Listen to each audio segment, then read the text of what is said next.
ಕರ್ನಾಟಕಕ್ಕೆ ಮತ್ತೆ ಕಾಲಿಟ್ಟಿದೆ ಕ್ರೂರಿ ಕರೋನಾ. ಒಂದೊಂದೇ ಕೇಸ್ಗಳು ಪತ್ತೆಯಾಗ್ತಾ ಇದೆ. 9 ತಿಂಗಳ ಹಸುಗೂಸಿನಲ್ಲಿ ಕೋವಿಡ್ ಕಾಣಿಸಿಕೊಂಡಿದೆ.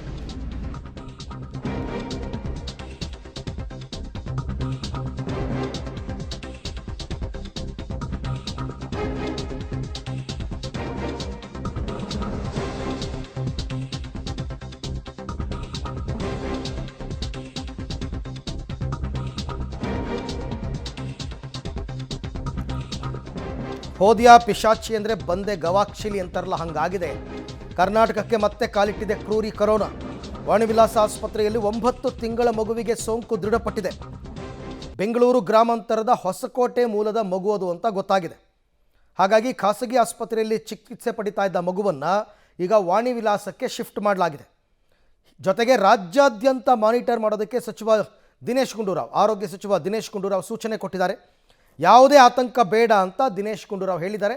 ನಾವೆಲ್ಲದಕ್ಕೂ ತಯಾರಾಗಿದ್ದೀವಿ, ನಮ್ಮ ಹತ್ರ ಎಲ್ಲ ಸ್ಟಾಕ್ ಇದೆ, ಮೆಡಿಸಿನ್ ಸ್ಟಾಕ್ ಇದೆ, ವಿ ವಿಲ್ ಟೇಕ್ ಕೇರ್ ಅಂತ ಅಂದ್ಬಿಟ್ಟು ಧೈರ್ಯವನ್ನು ಕೊಟ್ಟಿದ್ದಾರೆ ಆರೋಗ್ಯ ಸಚಿವರು. ಕೇಸು ನನಗೆ ಗೊತ್ತಿರುವಾಗ 16 ಇತ್ತು ಆಕ್ಟಿವ್ ಕೇಸಸ್. ಇನ್ನೇನು ಸದ್ಯಕ್ಕೆ ಟೆಸ್ಟಿಂಗು ಅದು ಇದೆಲ್ಲ ಮಾನಿಟರಿಂಗ್ ಇರ್ತದೆ. ಕೇಂದ್ರ ಸರ್ಕಾರದ ಅಡ್ವೈಸರಿ ಮತ್ತು ಇದು ಅದು ಏನು ಆ ಥರದ್ದು ಏನಿಲ್ಲ. ಸದ್ಯಕ್ಕೆ ಏನೂ ಗಾಬರಿ ಪಡಬೇಕಾಗಿಲ್ಲ. ಕೋವಿಡ್ ಕೇಸು ನನಗೆ ಗೊತ್ತಿರುವಾಗ 16 ಇತ್ತು ಆಕ್ಟಿವ್ ಕೇಸಸ್. ಇನ್ನೇನು ಸದ್ಯಕ್ಕೆ ಟೆಸ್ಟಿಂಗು ಅದು ಇದೆಲ್ಲ ಮಾನಿಟರಿಂಗ್ ಇರ್ತದೆ. ಕೇಂದ್ರ ಸರ್ಕಾರದ ಅಡ್ವೈಸರಿ ಮತ್ತು ಇದು ಅದು ಏನು ಆ ಥರದ್ದು ಏನಿಲ್ಲ. ಸದ್ಯಕ್ಕೆ ಏನೂ ಗಾಬರಿ ಪಡಬೇಕಾಗಿಲ್ಲ. ಈ ಬಗ್ಗೆ ಮತ್ತಷ್ಟು ಮಾಹಿತಿ ನನ್ನ ಕೊಲೀಗ್ ಲೋಕೇಶ್ ಅವರಿಂದ ಪಡ್ಕೊಳ್ಳೋಣ. ಲೋಕೇಶ್, ಈಗಾಗಲೇ ದಿನದಿಂದ ದಿನಕ್ಕೆ ಕೇಸ್ಗಳ ಸಂಖ್ಯೆಯಲ್ಲಿ ನಿಧಾನಗತಿಯಲ್ಲಿ ಏರಿಕೆ ಆಗ್ತಾ ಇದೆ ನಮ್ಮ ರಾಜ್ಯದಲ್ಲಿ ಕೋವಿಡ್ ಕೇಸಸ್. ಹಾಗಾಗಿ ಇದನ್ನು ಎದುರಿಸೋದಕ್ಕೆ ಆರೋಗ್ಯ ಇಲಾಖೆಯ ಸಿದ್ಧತೆಗಳು, ಹಾಸ್ಪಿಟಲ್ಗಳ ತಯಾರಿಗಳು ಹೇಗೆ, ಮತ್ತು ಈ 9 ತಿಂಗಳ ಮಗುವಿಗೆ ಟ್ರಾವೆಲ್ ಹಿಸ್ಟ್ರಿ ಇತ್ತ ಡೀಟೇಲ್ಸ್ ಏನಿದೆ? ಅರವಿಂದ್, 9 ತಿಂಗಳ ಮಗುವಿಗೆ ಯಾವುದೇ ರೀತಿಯಾದಂಥ ಟ್ರಾವೆಲ್ ಹಿಸ್ಟ್ರಿ ಇಲ್ಲ. ಹೊಸಕೋಟೆ, ಬೆಂಗಳೂರು ಗ್ರಾಮಾಂತರದ ಹೊಸಕೋಟೆ ಮೂಲದವರು. ಅವರಿಗೆ ರೋಗ ಲಕ್ಷಣಗಳು ಕಾಣಿಸ್ಕೊಂಡಾಗ ಟೆಸ್ಟ್ ಮಾಡಿದಂಥ ಸಂದರ್ಭದಲ್ಲಿ ಪಾಸಿಟಿವ್ ಆಗಿದೆ. ಪಾಸಿಟಿವ್ ಆದ ತಕ್ಷಣವೇ ಖಾಸಗಿ ಆಸ್ಪತ್ರೆಯಲ್ಲಿ ಚಿಕಿತ್ಸೆ ಪಡಿತಾ ಇದ್ರು. 9 ತಿಂಗಳ ಮಗು ಆಗಿರೋದ್ರಿಂದಾಗಿ ಹೆಚ್ಚಿನ ಸೌಲಭ್ಯ ಇರುತ್ತೆ ಅಂತೇಳಿ ವಾಣಿವಿಲಾಸ ಆಸ್ಪತ್ರೆಗೆ ಸೇರಿಸಿರುವಂಥದ್ದು. ವಾಣಿವಿಲಾಸ ಆಸ್ಪತ್ರೆಯಲ್ಲಿ ಈಗ ಚಿಕಿತ್ಸೆಯನ್ನು ಕೊಡ್ತಾ ಇದ್ದಾರೆ. ಮಗು ಕೂಡ ಆರೋಗ್ಯವಾಗಿದೆ, ಯಾವುದೇ ರೀತಿ ಆತಂಕವನ್ನು ಪಡುವಂಥದ್ದಿಲ್ಲ. ಯಾರಿಂದ ಬಂತು ಎನ್ನುವಂಥದ್ದೇ ಆ ಮಗುವಿಗೆ ಈಗ ಪ್ರಶ್ನೆ ಆಗಿರುವಂಥದ್ದು. ಅವರ ತಂದೆ ತಾಯಿಯಿಂದ ಏನಾದರೂ ಬಂತಾ ಹೇಗೆ ಅನ್ನೋದನ್ನು ಕೂಡ ಮಾನಿಟರ್ ಮಾಡಲಿಕ್ಕೆ ಹೊರಟಿರುವಂಥದ್ದು. ಈಗ ಕೇಸ್ಗಳ ಸಂಖ್ಯೆ 9 ತಿಂಗಳ ಮಗು ಒಂದು ಕಡೆ ಆದರೆ, ರಾಜ್ಯದಲ್ಲಿ ಕೇಸ್ಗಳ ಸಂಖ್ಯೆನೂ ಕೂಡ ಏರಿಕೆ ಆಗ್ತಾ ಇದೆ. ಏಪ್ರಿಲ್ ತಿಂಗಳಲ್ಲಿ ಬರೀ 2 ಕೇಸ್ ಇದ್ದಂಥ ಕೋವಿಡ್ ಕೇಸು ಈಗ ಈ ತಿಂಗಳು ಇನ್ನೂ ಕೂಡ ಅಂತ್ಯ ಆಗಿಲ್ಲ, ಆಗಲೇ 33 ಕೋವಿಡ್ ಕೇಸ್ಗಳ ಸಂಖ್ಯೆ ಏರಿಕೆ ಆಗಿರುವಂಥದ್ದು. ಆಕ್ಟಿವ್ ಪ್ರಕರಣಗಳ ಸಂಖ್ಯೆ 16 ಆಗಿದೆ. ಈಗಾಗಲೇ ಎಲ್ಲ ರೀತಿಯಾದಂಥ ಸಿದ್ಧತೆಯನ್ನು ಕೂಡ ಆರೋಗ್ಯ ಇಲಾಖೆಯಿಂದ ಮಾಡ್ತಾ ಇರುವಂಥದ್ದು. ಕಡಿಮೆ ಕೇಸ್ ಇದೆ ಮತ್ತು ಆಕ್ಟಿವ್ ಕೇಸ್ ಕೂಡ ಕಡಿಮೆ ಇದೆ.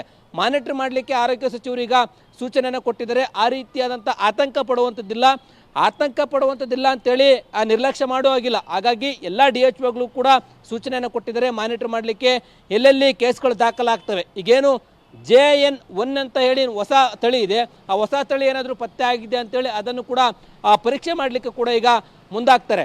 ರಾಜ್ಯದಲ್ಲಿ ಅಷ್ಟೇ ಅಲ್ಲ, ಬೇರೆ ಬೇರೆ ರಾಜ್ಯದಲ್ಲೂ ಕೂಡ ಕೇಸ್ ಹೆಚ್ಚಳ ಆಗ್ತವ್ರೆ ಹಿನ್ನೆಲೆಯಲ್ಲಿ, ಅದರಲ್ಲೂ ನಮ್ಮ ನೆರೆ ರಾಜ್ಯ ಕೇರಳದಲ್ಲಂತೂ ಆಕ್ಟಿವ್ ಪ್ರಕರಣಗಳ ಸಂಖ್ಯೆ 96 ಆಗಿದೆ. ಕೋವಿಡ್ ಒಟ್ಟು ಕೇಸ್ಗಳ ಸಂಖ್ಯೆ 188 ಆಗಿರುವಂಥದ್ದು.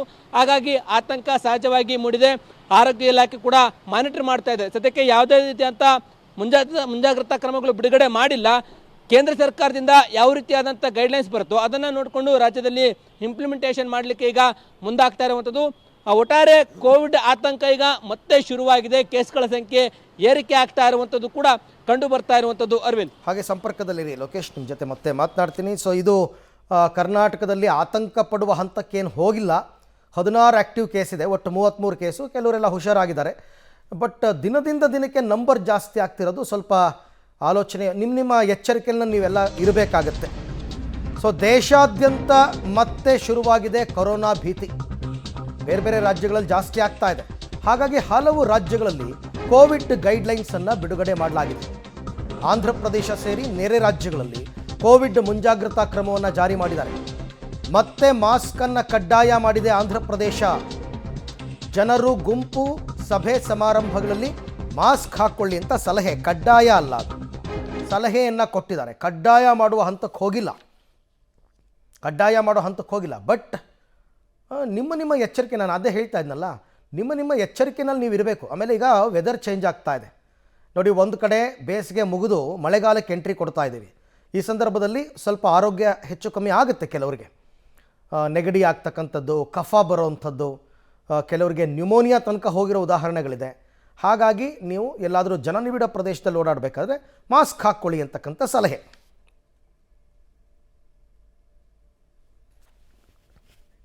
ಈ ಬಗ್ಗೆ ಮತ್ತಷ್ಟು ಮಾಹಿತಿ ನನ್ನ ಕೊಲೀಗ್ ಲೋಕೇಶ್ ಅವರಿಂದ ಪಡ್ಕೊಳ್ಳೋಣ. ಲೋಕೇಶ್, ಈಗ ಬೇರೆ ಬೇರೆ ರಾಜ್ಯಗಳಲ್ಲಿ ಏನು ಕ್ರಮ ತಗೊಂಡಿದ್ದಾರೆ ಈ ಕೋವಿಡ್ ತಡೆಗೆ ಅಂತ? ಆದೇಶದಲ್ಲಿ ಮನವಿ ಮಾಡ್ತಾ ಇದ್ದಾರಾ ಮಾಸ್ಕ್ ಹಾಕ್ಕೊಳ್ಳಿ ಅಂತ, ಕಡ್ಡಾಯ ಮಾಡಿಬಿಟ್ಟಿದ್ದಾರಾ, ಹೇಗೆ ಅಂತ? ಅರವಿಂದ್, ಆದೇಶಗಳಲ್ಲಿ ಸಲಹೆಯನ್ನು ಕೊಡ್ತಾ ಇರುವಂಥದ್ದು, ಮನವಿಯನ್ನು ಕೂಡ ಸರ್ಕಾರ ಆರೋಗ್ಯ ಸಚಿವಾಲಯಗಳು ಮನವಿಯನ್ನು ಮಾಡಿಕೊಳ್ತಾ ಇದೆ ಸಾರ್ವಜನಿಕರಲ್ಲಿ. ಇದುವರೆಗೂ ಮುಂಜಾಗ್ರತಾ ಕ್ರಮ ಅಂತೇಳಿ ಬಿಡುಗಡೆ ಮಾಡಿರೋದ್ರಲ್ಲಿ ಆಂಧ್ರ ಪ್ರದೇಶ ಮೊಟ್ಟ ಮೊದಲಿಗೆ ಬಿಡುಗಡೆ ಮಾಡಿದೆ.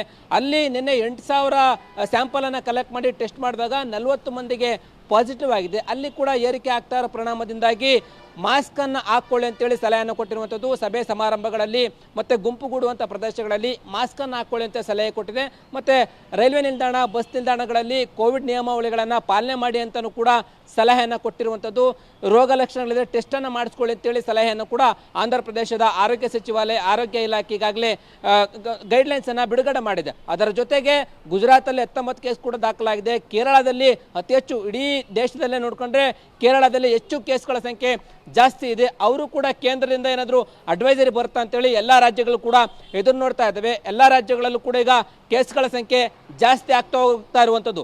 ಭಾರತದಲ್ಲಿ ಒಟ್ಟು ಕೇಸ್ಗಳ ಸಂಖ್ಯೆಯಲ್ಲಿ 257 ಆಕ್ಟಿವ್ ಪ್ರಕರಣಗಳು ಇದೆ. ಆ ಒಂದು ಬಹುಪಾಲು ಕೇರಳದಾಗಲೇ ಇಲ್ಲಿ ಜಾಸ್ತಿ ಇರುವಂಥದ್ದು. ಈ ನಿಟ್ಟಿನಲ್ಲಿ ಆ ಕೇಂದ್ರದಿಂದ ಏನಾದರೂ ಇವತ್ತು ಅಥವಾ ನಾಳೆ 2 ದಿನಗಳ ಒಳಗಡೆ ಅಡ್ವೈಸರಿ ಏನಾದರೂ ಬರುತ್ತಾ ಎನ್ನುವಂಥದ್ದು ಈಗ ಕಾದು ನೋಡಬೇಕಾಗಿದೆ. ಏಕೆಂದರೆ ಬೇರೆ ಬೇರೆ ದೇಶಗಳಲ್ಲೂ ಕೂಡ ಕೇಸ್ಗಳ ಸಂಖ್ಯೆ ಹೆಚ್ಚಾಗ್ತಾ ಇರೋದ್ರಿಂದ ಪ್ರಯಾಣಿಕರು ಹೋಗೋದು ಬರೋದು ಮಾಡ್ತಾರೆ. ಹಾಗಾಗಿ ಸಂಪರ್ಕ ಜಾಸ್ತಿ ಆಗಿ ಕೇಸ್ ಹೆಚ್ಚಾದರೆ ನಿಯಂತ್ರಣ ಕಷ್ಟ ಆಗ್ಬೋದು.